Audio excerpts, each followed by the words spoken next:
Hello, good people. This is Jason Irvin, AKA the Janitor, here bringing you another episode of Wash, Rinse, and Repeat. Now, today is Monday, March 4th, and we're keeping the security IQ high, bringing in a little news for the week.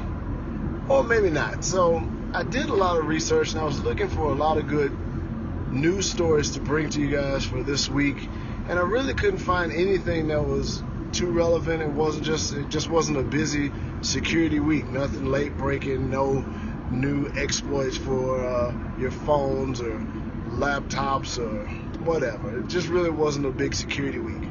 So I thought about two things that I could bring to you that again would bring value to you and something you can put in your day-to-day life.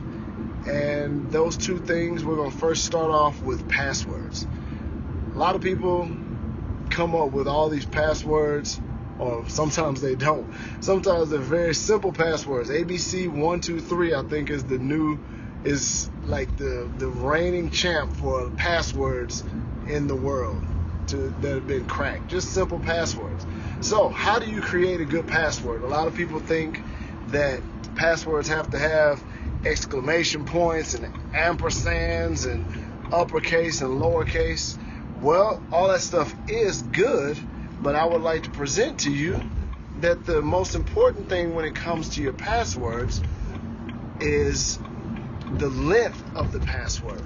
So I want to give you a new way to look at that and a new way to think about how you're doing your passwords. So for me, for my family, for my friends, and for you, my YouTube friends, I suggest that you use what's called a passphrase.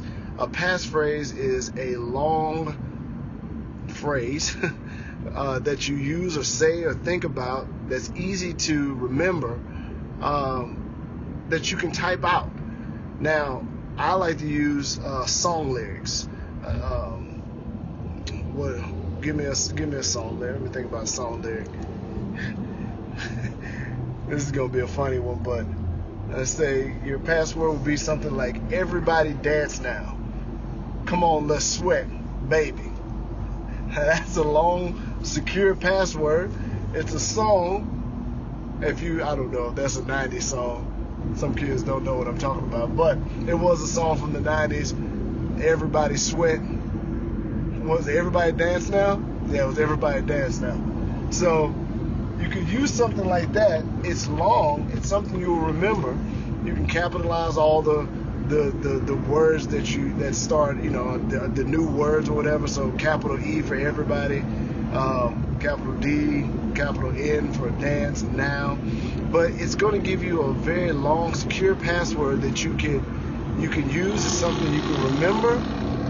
There was a car that just really took off over here. Something that you can remember, and it gives you a good length. It's not in a dictionary file. And, if it makes you feel good, put an exclamation point at the end of it. But the passwords that you choose are very important. Obviously, you're using them for websites, you're using them for banks.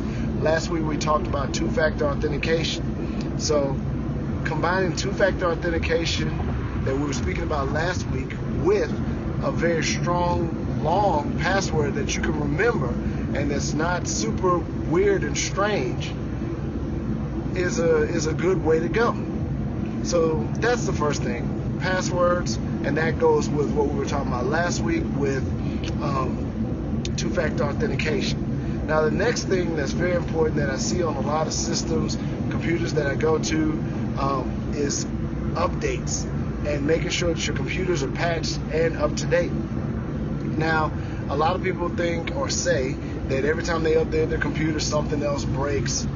Oh my God, this guy almost just got hit. Sorry about that. Every time they do an update, that it breaks something on their computers. And that may be the case. But the alternative to that would be that if you don't do your updates and there's a critical vulnerability that's on your system that can be exploited, or more easily exploited through, like, let's say, phishing, or somebody sending you an email and taking advantage, and you clicking on the link again, and them taking advantage of you not having different areas of your computer patched. So keep a lookout for when your system says, hey, do you want to update this?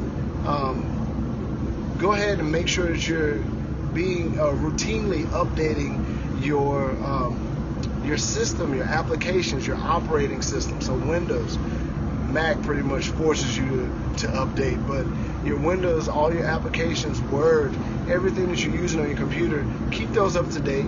And when you see those pop up, just hit OK. And that's just more computer or daily hygiene and maintenance. As there wasn't too much news this week to give, just this is something to think about, something to look on your computer and do and say, hey, does this thing say update instead of just saying later, later, later? Go ahead and hit those updates, and that'll help you out. So we have two things. Long passwords, we have three. Keep them with last week. We have two-factor authentication. We have long passwords, which we're going to say passphrases. So use passphrases. And also make sure that your systems are updated and patched. Not a long one for today, and I think we got some good pointers out of that. And almost saw somebody get into a serious wreck. So until next week, stay focused, never quit. I'm the janitor, Jason Irvin, and I'll talk to you next week. Go.